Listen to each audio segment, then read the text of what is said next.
আমি ওর প্রেমিক না, ওর সাথে আমার কোনো সম্পর্ক নেই। আমার একটা পরিচয় আছে, আমি একজন ফটোগ্রাফার। গত 3 দিন আগে ওর সাথে একটা ঘটনা ঘটেছে, খুব বাজে। সেটা হলো যে ও একজনকে ভালোবাসতো এবং সে ভালোবাসার মানুষের জন্য আসলে পালিয়ে গিয়েছে, কিন্তু দুর্ভাগ্যবশত ওর ভালোবাসার মানুষটি ওর সাথে অন্যায় করেছে, ওকে ছেড়ে চলে গেছে। আসেইনি, একা দাঁড়িয়েছিল সেই মানুষটির জন্য। এবং ওই সিচুয়েশনে গত 3 দিন ও আমি ওনাদের বাসায় ছিলাম। ওনার বাবা মা আমাকে নিজের মেয়ের মতো করে রেখেছিলেন। আমারও সময়টার মধ্যে ফুল সাপোর্ট দিয়েছিলেন ওনারা।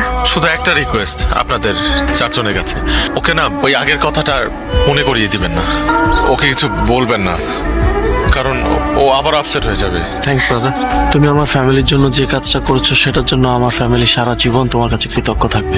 গত 3টা দিন আমাদের ফ্যামিলির উপর দিয়ে কি গেছে সেটা আমরা ছাড়া কেউ জানে না। তুমি না থাকলে জিনিসটা হয়তো আরো খারাপ হতে পারত। এটা তোমার বাসা মনে করবা, তুমি আজকে থেকে আমার পরিবারেরই একটা অংশ। যখন মন চাইবে চলে আসবা।